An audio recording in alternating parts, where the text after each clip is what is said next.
Good afternoon, everyone. I'm Abid Hassan, Senior Assistant Editor with ETHRWorld, and I welcome you all to this exclusive and insightful panel discussion on the topic Need for Digital Skilling of Blue Collar Workers. I personally believe that in the last 2 years, there are two things that has become very, very important for employers as well as employees. Number one is skilling, and number two is employee experience. This is not in any order, but these two are very important things. I believe learning for all is the mantra that leading employers are following for the last couple of years.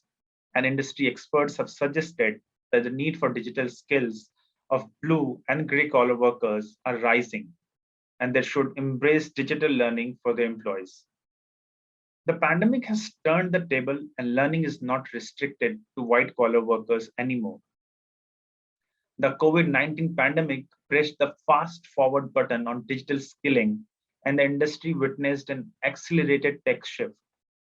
The shift gave the much needed boost for customized learning at scale in vernacular languages and simplified interfaces. Be it your feet on street sales, your distributor workforce, plant workforce, field workforce staff, etc., it is imperative that learning be looked as a mandate for the blue collar workforce for the success of an organization. Options such as self-learning, remote learning, and digital learning are opening up multiple doors for companies to better upskill this large workforce. And today we have gathered here with senior industry veterans to highlight some of the key aspects of learning and why it's the road ahead. So, ladies and gentlemen, we are going to discuss points such as the strategic importance of learning for all, the blue collar skilling trends to follow, engaging blue collar employees with the relevant learning offerings, micro learning, the future of learning, and in a distracted world, learning is the way ahead versus traditional mode of learning. These are some of the key points that we are going to discuss, and I'm sure the industry experts will also share a lot of insights from their experience. And going forward, I'm honored to have all these esteemed panelists with me for this evening. And without any further ado, I would like to welcome Dr. Sujata Sudhendra, Head HR and Admin, Aditya Birla Finance. Welcome to the show, Sujata. Thank you, Abid. Thank you very much. Am I audible? Thanks. Yes, Sujata. Thanks a lot. So Sujata has over 30 years of work experience and has worked in companies including Fortis, ITC, and SSI Technologies. She's responsible for driving multiple functions in Aditya Birla Finance and also heading HR and diversity and inclusion for the company. Thanks a lot, Sujata, for joining in. Pleasure to have you here. My pleasure to be on this platform. Thank you so much. Please welcome me in joining my next guest, Hari TN, who is industry veteran, author, advisor, and head HR for Big Basket. Welcome, Hari. Thank you, Abid. Happy to be here. Thanks a lot. So Hari wears multiple hats, such as I mentioned, author, angel investor, advisor to VCs, mentor at startup accelerators, and he's also a columnist, one of very famous columnists. I also think he has published 6 books till now. And he's extremely passionate about solving problems and building organizations for scale through clear and uncluttered thinking and relentless execution. It's a pleasure to have you here, Hari. Thank you so much, Abid. It's my pleasure to be on your panel. Shukriya. And please welcome Mr. Manish Tiwari, VP Business Growth, BetterPlace. Welcome, Manish. Yeah, hi, Abid. Hi. How are you? Yeah, I'm good. And good evening to you and other panelists. It's a pleasure to be here. Good to have you on the panel. Manish Tiwari drives the digital learning growth agenda for BetterPlace. He's a staffing and skilling industry veteran and has been instrumental in implementing our digital learning solution for upskilling blue-collar workers across clients and other industries and any industry segments. Once again, welcome to the show, Manish. Thank you, Abid. Look forward. Thanks a lot. And my next guest is Mr. Sanjay Kumar, CHRO of our industries. Welcome, Sanjay. Thank you, Abid. Thanks. Thanks a lot for joining in. Sanjay is also an industry veteran and has worked in companies including Airtel, Hero Electric, Dell, and others, to name a few. And he's also passionate HR professional with experience across IT, ITES, telecom, financial services, and manufacturing. He has handled multiple projects of merger and acquisition, starting from DD till execution, multi-country acquisition as well. Good to have you, Sanjay. Thank you, Abid. Pleasure is mine as well. Thank you. Thanks a lot. And my next guest is Mr. Shantanu Das, CHRO of Amway India Enterprises. Welcome to the show, Shantanu. Thank you. Thank you, Abid. Thank you very much. Thanks a lot. Shantanu is an HR practitioner with more than 26 years of domain experience across the industry. He has held different roles across a portfolio of HR functions, including HR business partnering at a leadership level, as well as being instrumental in driving and embedding corporate culture. He has been instrumental in driving several turnarounds and seasoned experience in implementing HR initiatives across verticals and leading organizations towards people excellence. Welcome once again, Shantanu. Thank you. Truly humbled. Thank you. And thanks for joining in. And my last but not the least, I have Mr. Thomas Henry. Welcome to the show, Thomas Henry. Hey, Abid. Head Learning Swiggy. Thomas is a learning and development leader who has spent more than 13 years of his work experience in building learning space. He has been the architect behind building zero-touch learning mechanisms to go live in the blue-collar work segment. He's currently heading the functional learning government in Swiggy and is responsible for the learning experience of lakhs of delivery and restaurant partners. Along with this, he also manages capability building of marketplace employees and Swiggy's new initiatives.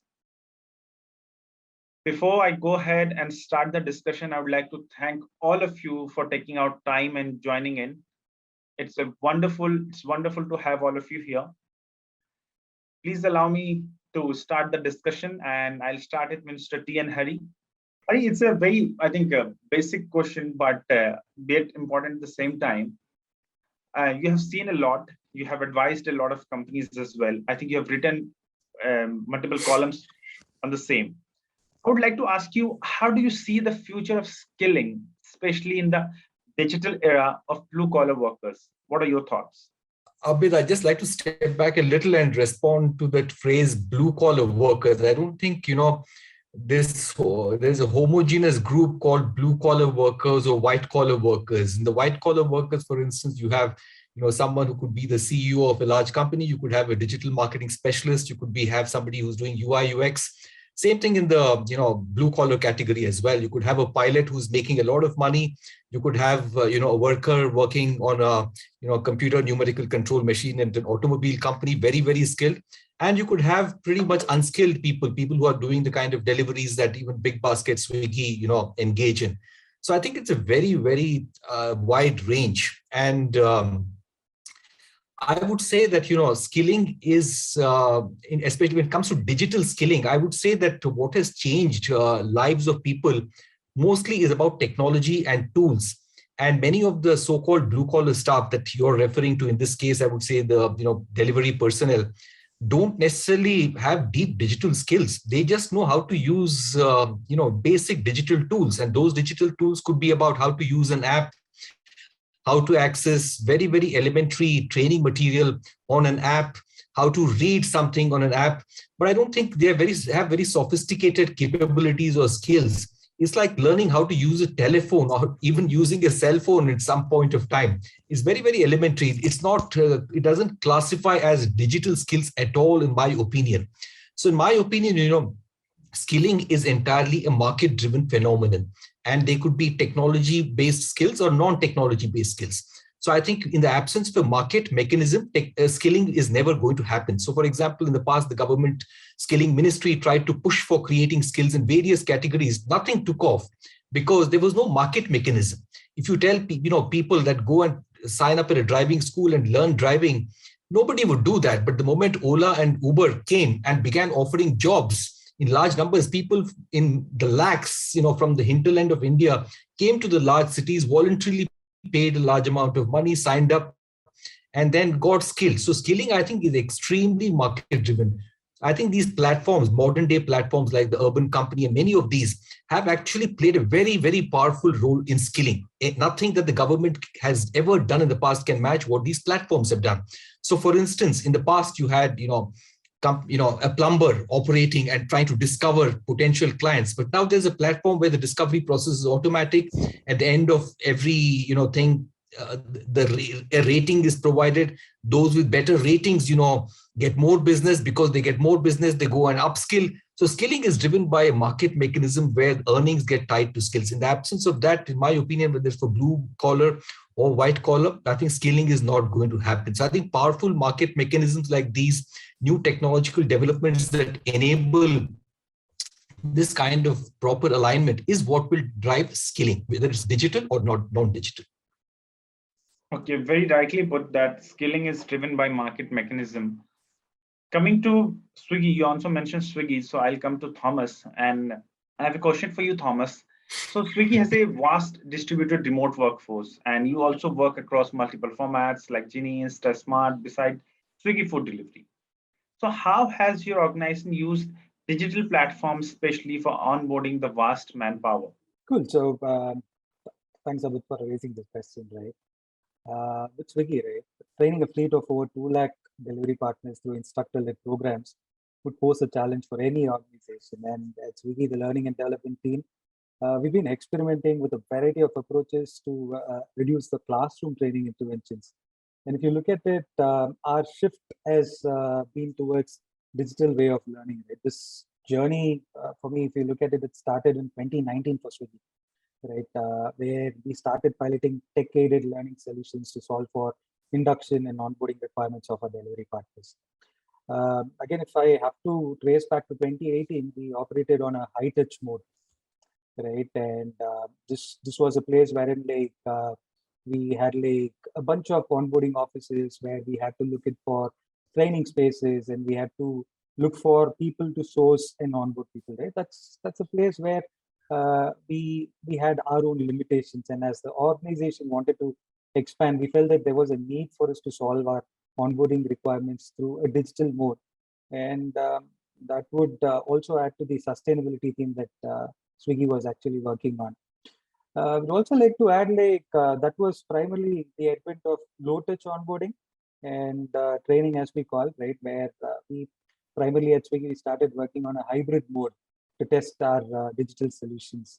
The pilots that we ran actually yielded us great results and made us believe in the mass adoption of a new way of learning.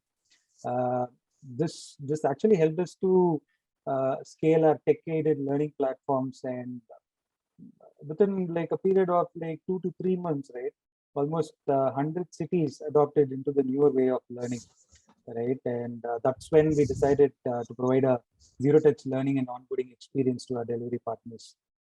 And again, to put it straight, right, crisis situations often demand immediate technology interventions and learning resources to ensure effective training and regular communication with key stakeholders, right? That's one big problem statement that we had. So one thing that I can proudly go back and mention is that we wanted to take the zero-touch training route for our delivery partners and even for our restaurant partners even before the birth of this pandemic. And during COVID, if you look at it, we banged on our zero-touch learning approach, and here we went on to achieve like 100% of our learning interventions to be driven digitally, right? And since you touched upon the grocery part, which is more to do with Genie and Instamart that we have, right? These have been like categories that has been part of Swiggy's long-term strategy of delivering hyperlocal convenience. And we were actually able to ramp up much faster with the help of digital learning. That's something that I would wanted to quote, right? And similarly, before COVID, we had a plan to scale Genie to a new city in like 10 days. But with the help of digital resources, more in terms of onboarding and training, the same was achieved in like 3 days' time with the zero-touch onboarding approach that we had. Okay.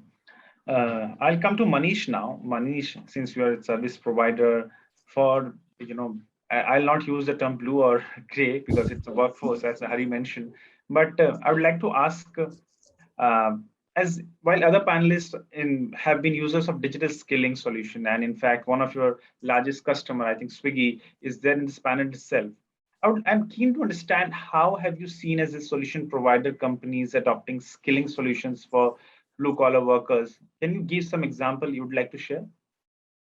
Yeah, sure, Avid. Thanks. Thanks for asking this. And I'll take up from what Hari was saying, that worker is a worker. And today, I guess the big thing is that everybody has realized that essentially freedom to grow, freedom to learn anytime, anywhere is extremely important in lead blue collar, gray collar.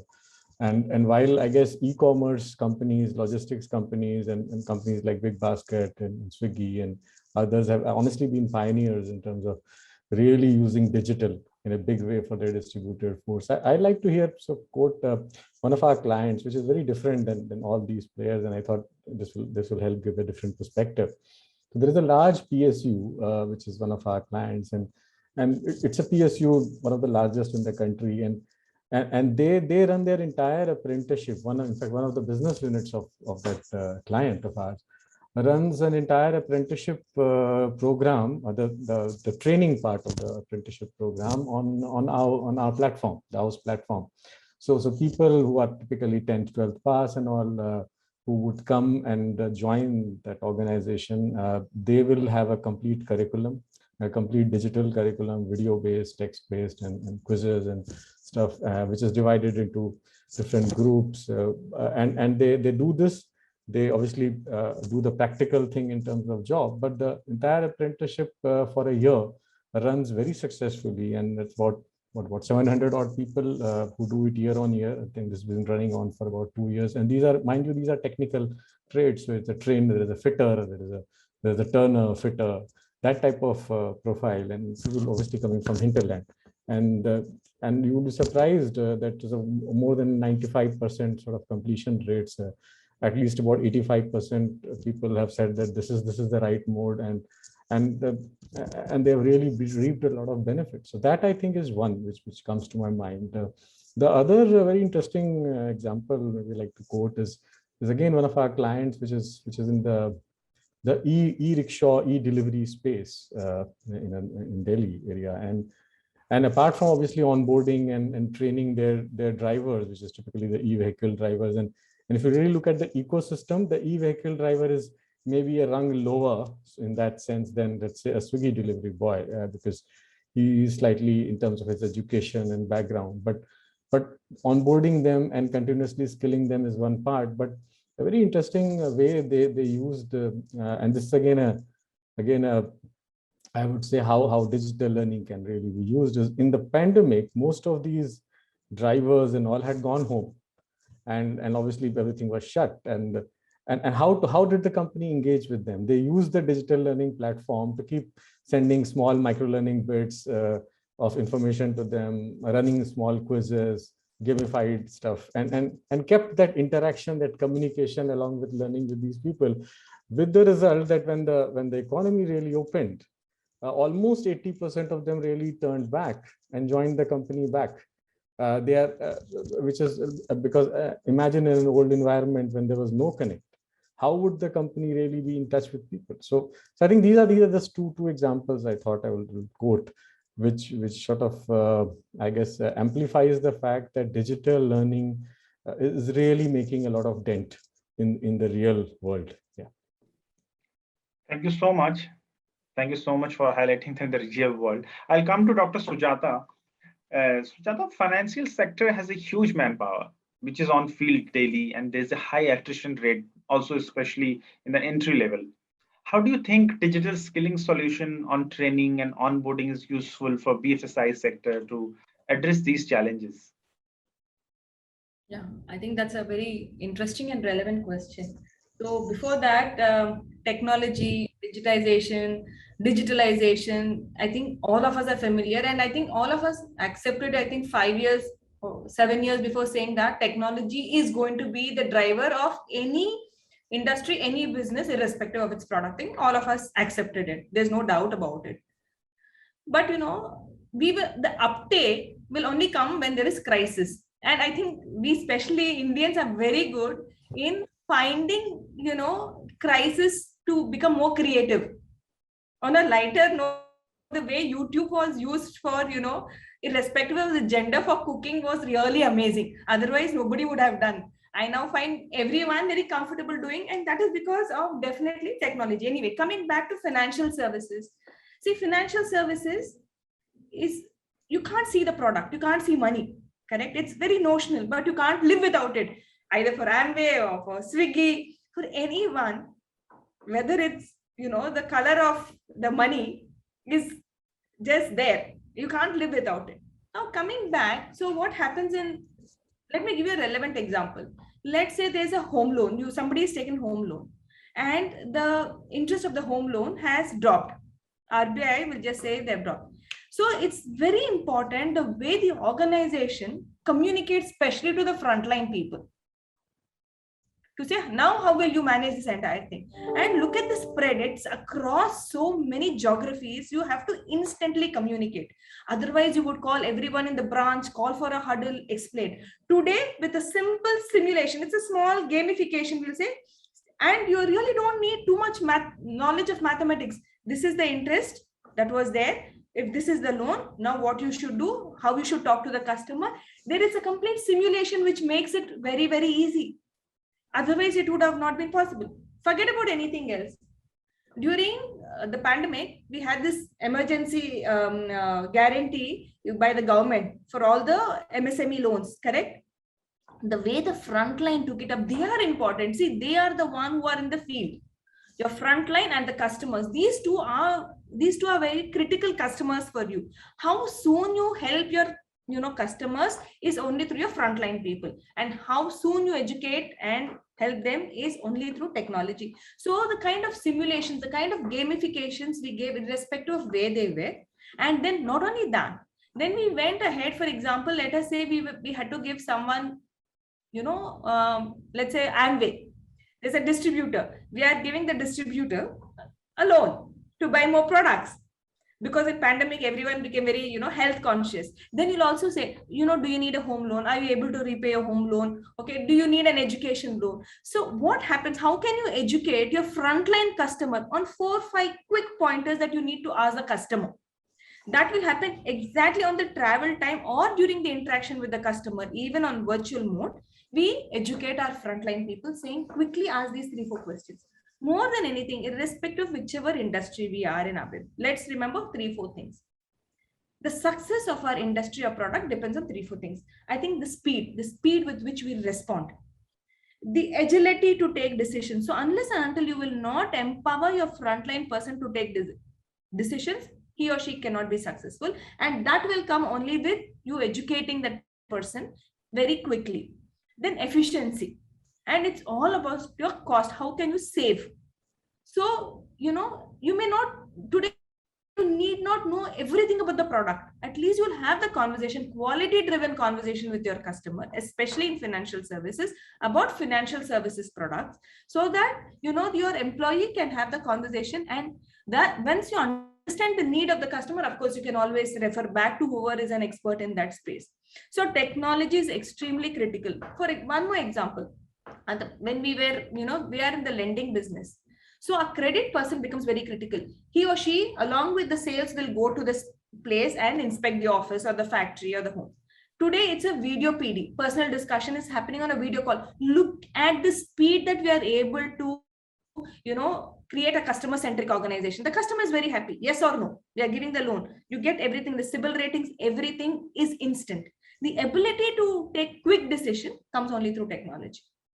Thank you so much. I was just saying thank you, and I was shifting to Shantanu, since you mentioned Amway a couple of times. So let me ask you, Shantanu. So your industry is very different from other panelists. How has digital skilling been adopted in your industry, and especially in Amway in particular, and what has been the success? Can you share some examples, anecdotes? Yeah, sure. And thank you, Sujata. Taking Amway's name twice means something is working for us. Firstly, I just want to share this with the point. Industry is different. We are just like any other FMCG. The channel of doing business is different, and we just have a typical manufacturing setup, sales location, etc. So the basic infrastructure of FMCG is the same. And I just, before I respond to your question very specifically, the way the technology is transforming, the companies will go spinning in their strategies every year, and irrespective of industry or sector. Coming specific to Amway, we had started a journey of automation a little before pandemic. It's just that the pandemic accelerated the pace. And in the first wave, I recall that our last mile, where we were virtually, we didn't know what hit us. And finally, the necessity is the mother of all invention, right? So you have to, we got our last mile right. So I just to give you a little perspective on, is it working for us?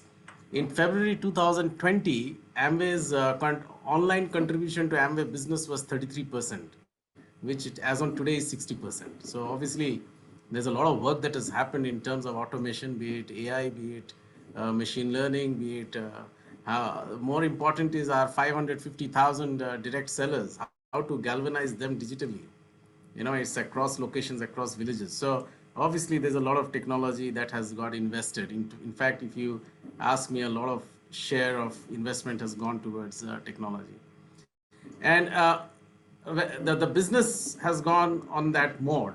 So obviously the workforce, the automation, the digital expertise of the workforce to support the business, which has gone so much on a digital mode, obviously it had to be done. And just to give you a perspective, by 2030, 14% of the total global workforce will have an entire new skill set because of automation, right? So so we are all part of that journey.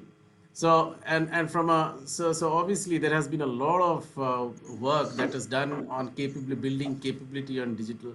It is just not about digital; it's also about an appreciation of technology as a way of living. That is very important actually, and whether it is any kind of workforce. So, and very specifically on a HR perspective, we have gone completely digital in terms of experience.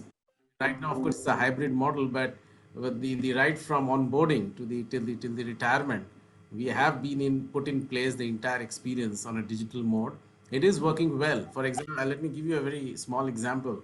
Even at an engagement, let's say when we used to do in earlier times, for people who are there present in office. Right now we are going and touching the families, right?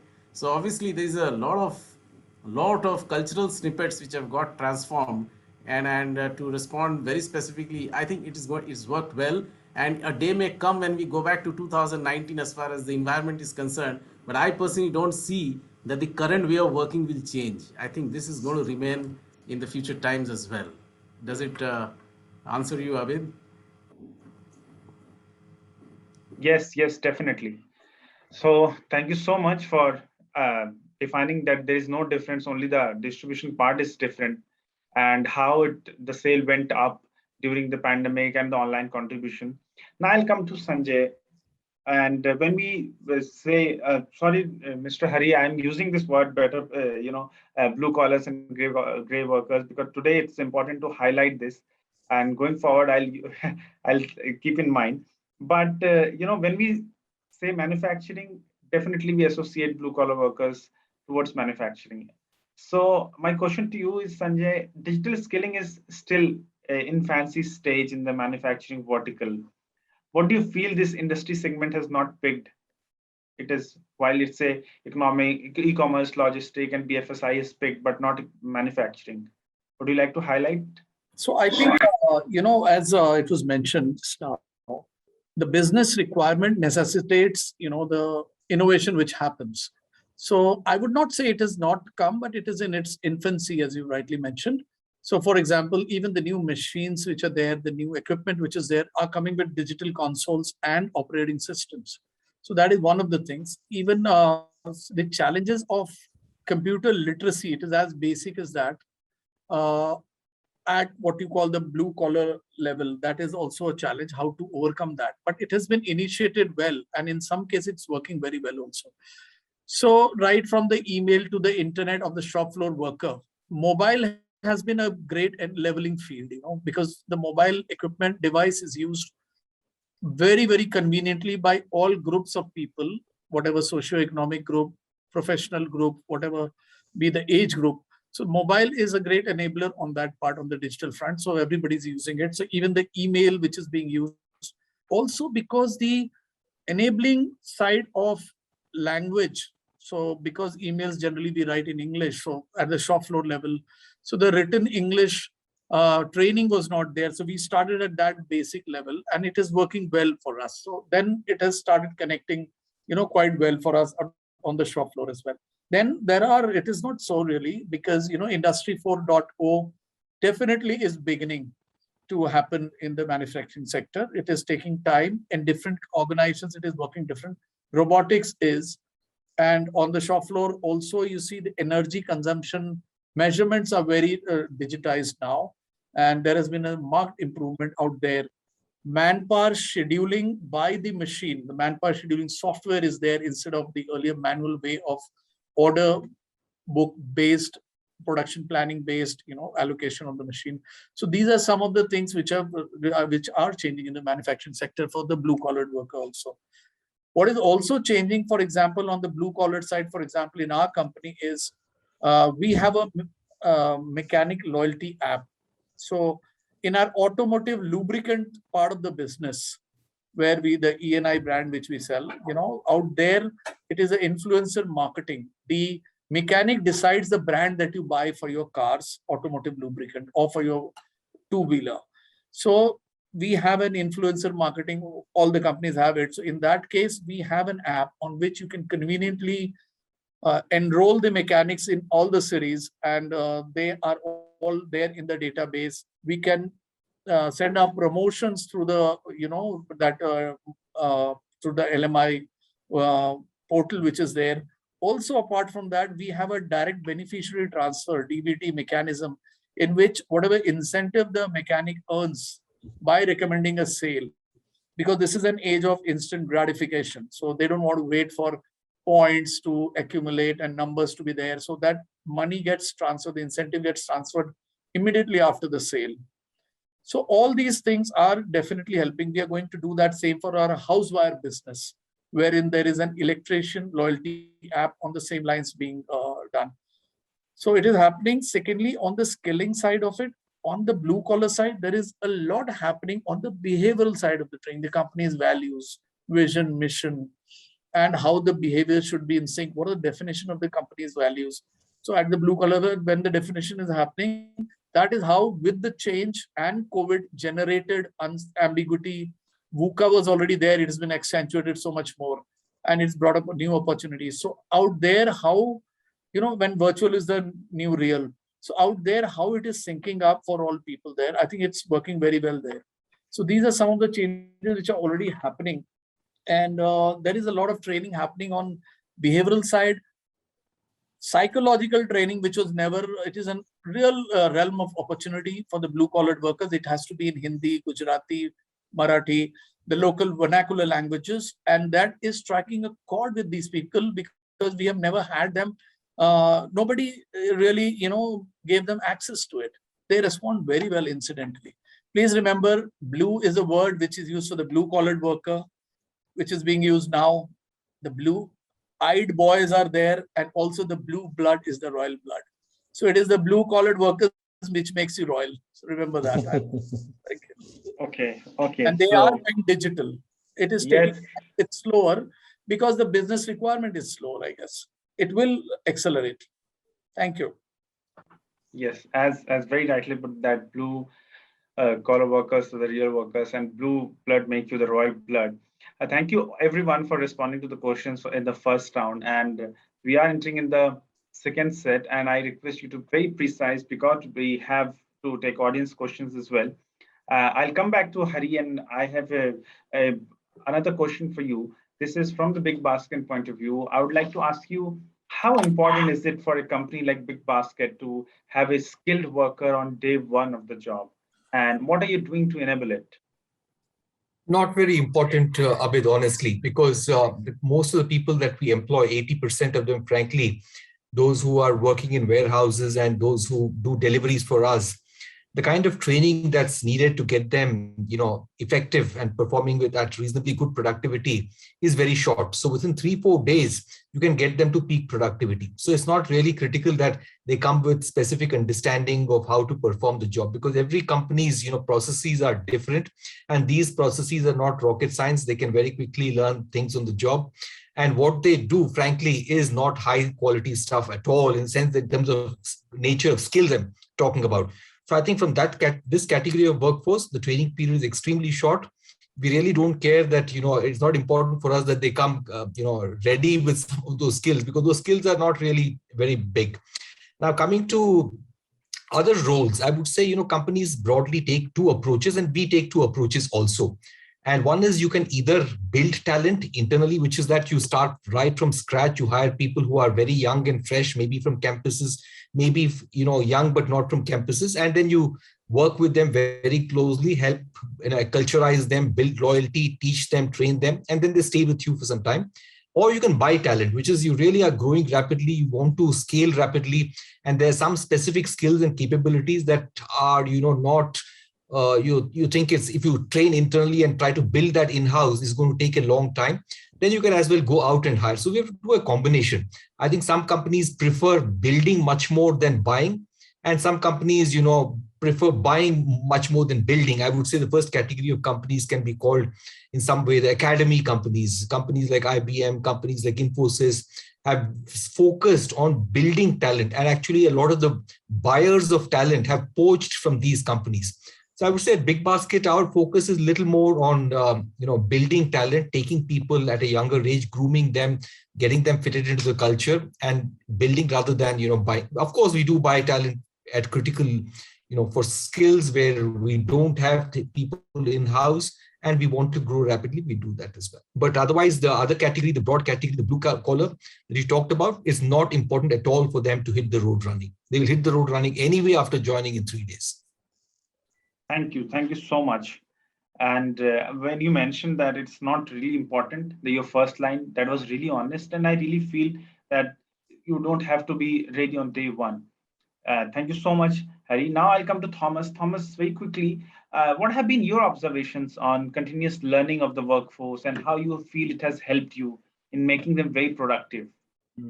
I'd mentioned earlier as well, right? We moved to 100% digital learning for our delivery partners, right? Right from our onboarding stage in December 2019.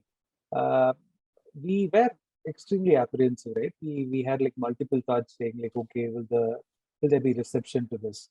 Will we have to go back to our older ways of working? The delivery partner ecosystem, right? So-called blue-collar ecosystem, as we've been quoting all day, has been extremely receptive to this change, right? Which was super encouraging for us. And as step 2 to actually start supporting the delivery partners in their learning journey, our L&D teams as well as Swiggy's internal product team, right? They joined hands together and they started to build a solution so that we can foster continuous learning. For Swiggy, we primarily rely on delivery experience and consumer experience, right? So it becomes super important for us to train these guys and get these guys up to speed, because right from day one, they're going to meet a new customer, and the experience is something that we might have to uphold. And that's a place where we thought like, okay, let's create our own continuous learning forum, and then we named it like Swiggy School, right? Swiggy School as a product, right? When we look at it, we've enabled proactive and reactive learning for our partners. This is something that we understood over the course of period, right? We, as Mr. Hari said, like it's super easy for these guys to get back into their efficiencies in like maybe the 3rd or the 4th day. But if you're going to give them that contextual learning, right? Learning is going to stick. The learning interventions, whatever worked on with respect to Swiggy, were extremely contextual in nature. This is where digital learning played a huge role, right? I personally feel like having a buddy system and getting people to understand the newer nuances is actually a good way. But if you look at it, speaking about a fleet of like 2 lakh plus partners, it's trivial, right? It's not going to be easy for us to do it. That's a place where learning as a companion definitely helped us, right? And I feel like there's a lot to be done in terms of establishing continuous learning in our ecosystem. And I personally feel that the L&D and the product teams are well poised within Swiggy, right, to help meet the learning goals that we have. These goals are primarily around CX for that matter. The other thing that I would also want to bring to this platform is like 200 cities going live in the quarter's time is a dream come true, right, for any organization. And while there has been readiness around supply, as restaurants exist in every Indian city, and so does the blue collar workforce, right? I do understand like almost 40 crore blue collar workforce is there in India. So sourcing has not been a challenge, right? To get the trained force to meet the consumer experience benchmark that Swiggy had set was extremely important for us, and that's the biggest challenge that we had. And trust me, this digital mode of learning has actually helped us meet this along with operational efficiencies. This is where I feel continuous learning frameworks built around micro learning has actually helped Swiggy as an organization. I'm sure like for any distributed workforce, which is relying heavily on consumer experience and it's like wanting to build operational efficiencies, they will be working towards building micro learning frameworks for their organizations. Thank you so much. And I'll come to Manish. Manish, this question, I think you must have answered this question earlier. I would like to ask you, how are you bridging the divide between Bharat and India? I think this term you must have addressed multiple times. Like, how are you bridging the divide between Bharat and India, the job hubs and talent hubs? And how do you ensure right skilled people get the right jobs? Very quickly. Yeah, with Bharat and India, yeah, definitely a concept which is pretty prevalent. But I think if you really look at the reality of it, the top job hubs today in India are maybe 4 or 5 southern states, and we all know that Karnataka, Tamil Nadu, Hyderabad, Maharashtra. So and a lot of talent supply today, and I'm typically talking about the blue gray collar segment is in the northern and eastern states. So there is a set of people, talent which is there, and there is obviously a place where a lot of jobs are there. So one, I look at it in 2 ways, and that's how I think we at BetterPlace also sort of incentivize. One is how to connect. So the worker there in let's say a town in UP or in Orissa also should have access to what are the jobs which are available. So one is the information and access and access and connecting part. Second is, as I think Thomas was pointing out, that and I have spent some time in the recruitment space of hiring space of blue collars, and I'm talking purely from a personal experience also. I have a very strong belief that in India there's not a lack of jobs.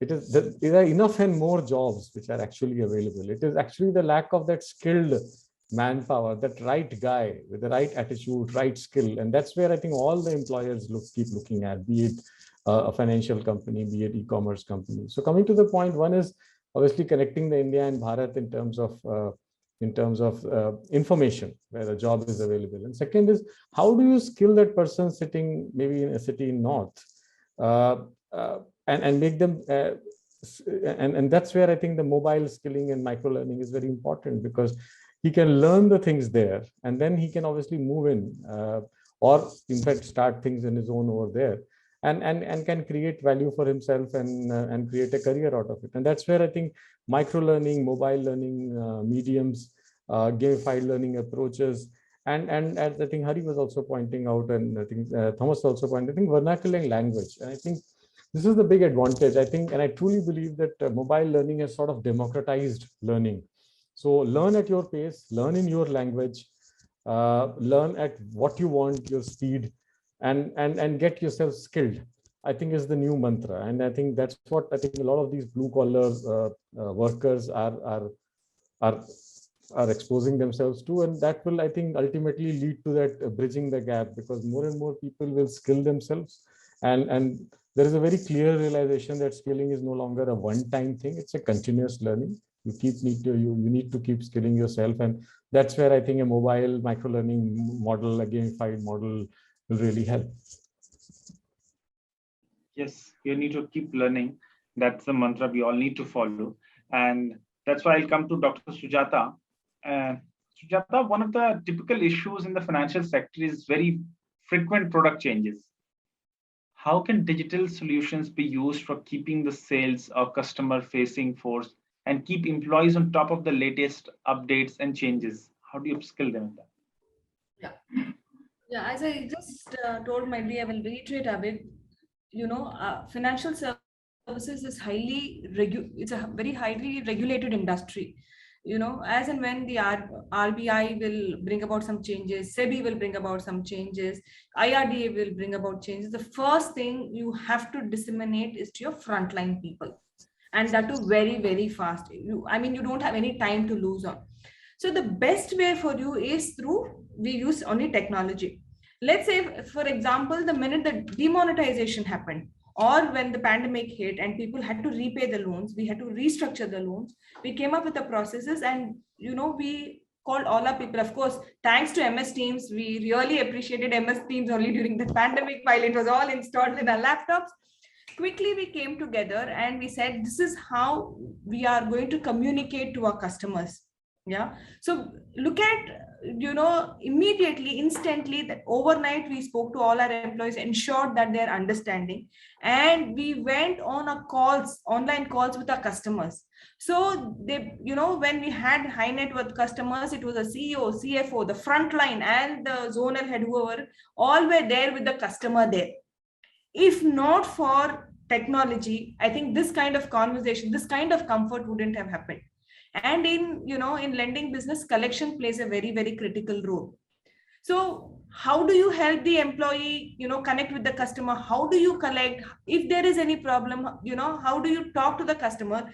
It's all because of technology. I think, without technology, you cannot differentiate yourself at all.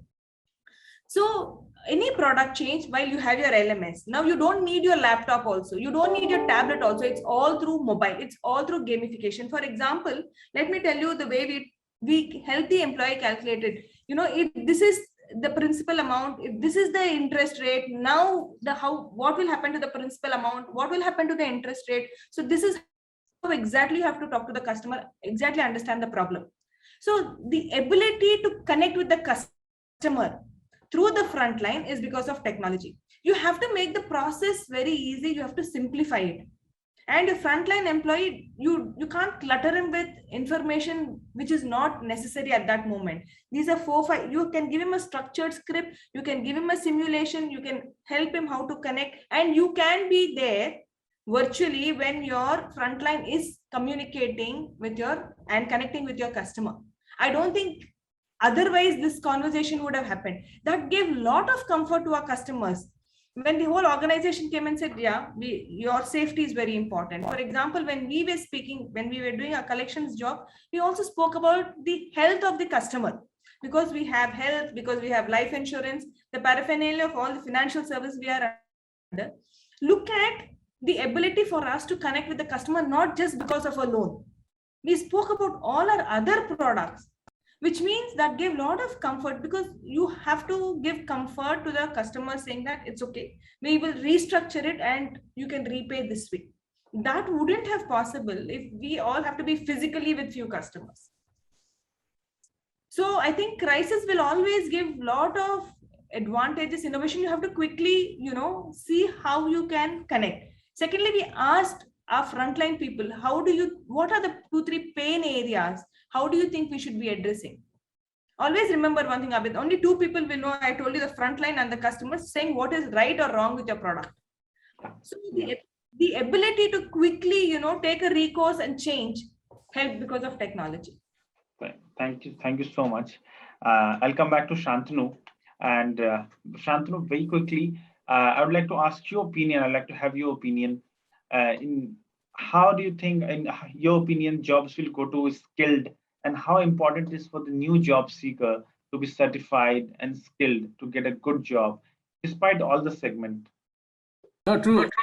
It's getting the right talent on board has always been of importance, whether it's pandemic or no pandemic. So the only thing is that the skill sets are changing. So 20 years back, if you had hired a chief marketing officer, you may not have asked him questions on digital marketing. Now you will ask him or her skill set. You will assess his or her skill set on digital marketing or digital sales. So the skill sets are changing. But I just want to park this point, and it is important for me that do not expect a picture perfect kind of a candidature to join, right? I mean, you should have someone who knows it, who knows the role, and then it is a lot of onus on the company, put a lot of focus on building the capability to get the talent to do the job best. You know, it is, and the other point you're making is that is it coming to a point where we will need certification? I personally don't think that we are going into that regime, because certification is a very bureaucratic process. If you ask me, this is my personal view.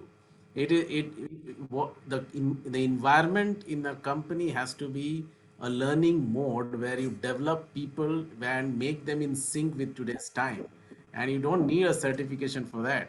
As far as the other point is that, you know, in terms of manufacturing sector, or where the workforce is, we we require people who know how to run the machine.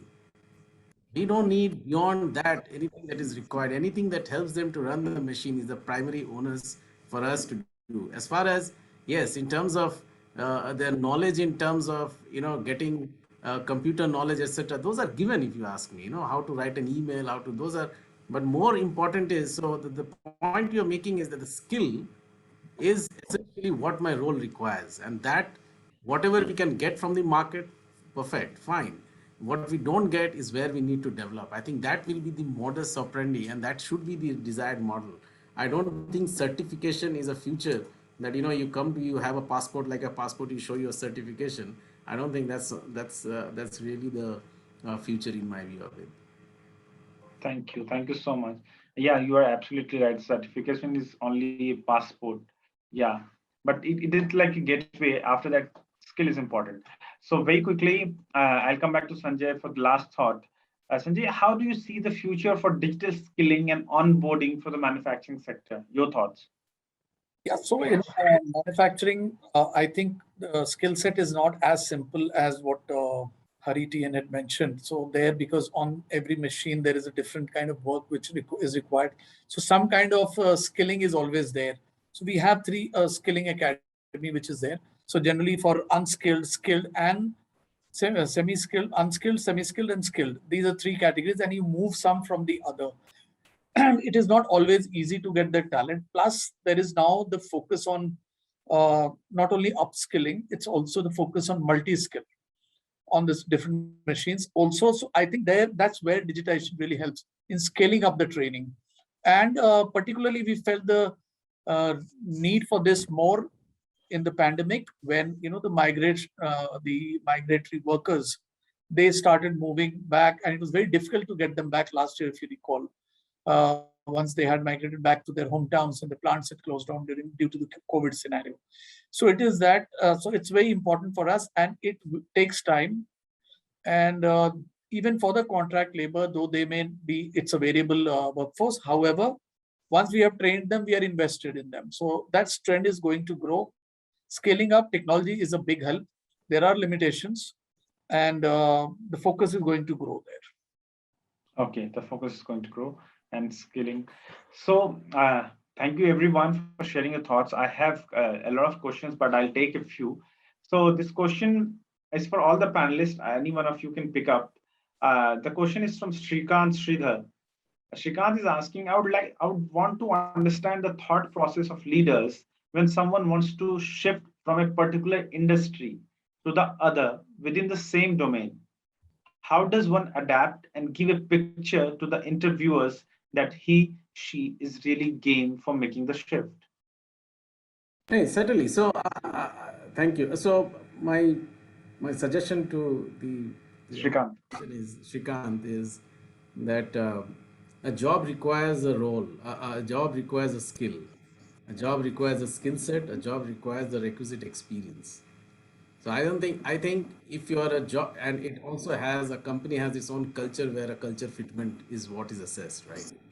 So in my view, if you understand the company, if you do a little check on the company, if you understand the culture, what it is, and if you have the right skill set that they're looking at, is what is giving you this, you know, we often make these lot of complications by doing these lot of assumptions. You know, if I am prepared for the role that they are looking for, and it's a relative assessment, right?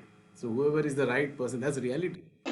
No one is going to take you. There will be 4 or 5 people who would be gunning for the job. So I think the closest response that I can give you is that if you are, whatever the role is, if you really believe that you are fit into that role basis your experience, and that is what gives you a crack, and any added knowledge which can help you justify that you are meant for the role is what can help you. Okay, thank you, Shantanu. I hope, Shrikant, that answers your question. Next question from Shrikant Reddy. What are your views on the Skill India initiative? As a corporate, how can you contribute to the cause? So I personally don't have a very great opinion of Skill India initiative because I'm a strong believer that skills get built based on a combination of supply and demand. Just trying to create the supply side through skilling is not going to work because people are not going to get skilled unless they find that there is a job at the end of the entire program. So I have not been a great proponent of this entire Skilling India initiative. In fact, I think modern technology platforms, whether they're Urban Clap or Swiggy, or many of these companies have contributed to the skilling of India far, far more than any government initiative. Yeah, and I'd like to just add on to this, Abid, if you have a minute, on what Hari just said. And I've seen this Skill India program fairly closely, and I sort of concur a lot with what Hari said. The problem, I guess, is that if you just look at skilling in a exclusion, right? People will get skilled, and so as long as the skilling is very linked to job, which is very job linked skilling. And job linked skilling can happen in two ways. One is obviously that you just get the right skill which is tagged to that particular job, or you get the basic skill and continuously upskill yourself as you keep doing the job. I guess the challenge in the past with a lot of skilling initiatives that the government has taken has been that it were not very industry relevant, especially in a lot of industries when people did get that qualification or that tag and all, but they were not they were found wanting when in terms of actual work. I guess with more focus on digitalization and the fact that if the skill is more linked to the market, if the link is if it is more linked to the job, then I think it will really help. And I'm sure government will do something about it in terms of linking it to the real job possibilities, which I believe is very important. Okay, thank you, Manish. Thomas, very quickly, I think you have 30 seconds to explain zero-touch learning and zero-touch onboarding. I thought like a couple of people had actually mentioned that on the chat as well. Okay, zero touch is just the terminology, right? It's more about a place wherein like you don't have human interface, right, to onboard people. You don't need a human interface to source people, and you don't need a human interface to actually train people, right? That's the entire gamut of zero touch. So it's just an internal jargon that we have because I think I'd mentioned that earlier as well, right? Before 2018, everything was high touch, wherein like we were dependent on infrastructures, we were dependent on people to source people, we were dependent on trainers to actually get people onboarded and get them onto speed, right? But slowly we started visualizing. In 2018, we were like kind of operational in like what 10 cities then, right? And as we speak today, we're currently operational in like 520 odd cities. So if I had to use the same set of manpower requirements, right, to open a city, then I'm just going to add on to multiple overhead costs, right? We as an organization, we started thinking like, okay, not compromising on quality, not compromising on the experience of your candidate, and not compromising on the output that you want to provide, which is consumer experience, of course, right? How can you build a technology-aided solution which will actually help people to get themselves onboarded from their home, right? Through a mobile phone, or it could be a laptop, or it could be a desktop for that matter.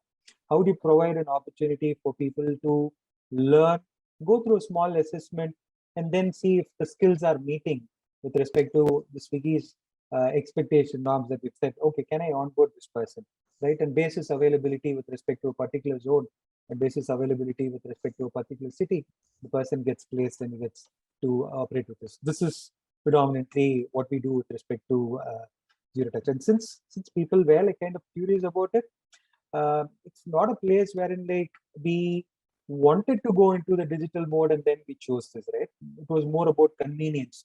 Wiki as an organization, we've been trying to build convenience for our urban users, right? Similarly, we wanted to take a view, okay, how conveniently I'll be in a position to onboard newer people into our platform. And user first as an approach actually paved way for zero touch as a process for us. Thank you so much, Thomas. I think we have crossed the time limit as well. And on that note, I'll say it was a wrap. And thank you so much for sharing your thoughts. It was wonderful hosting you, and it was quite an enlightening session. I learned a lot about the learning part, about job skills and everything. Thank you so much, everyone. Thank you for audience for coming and asking the questions. And have a safe day ahead.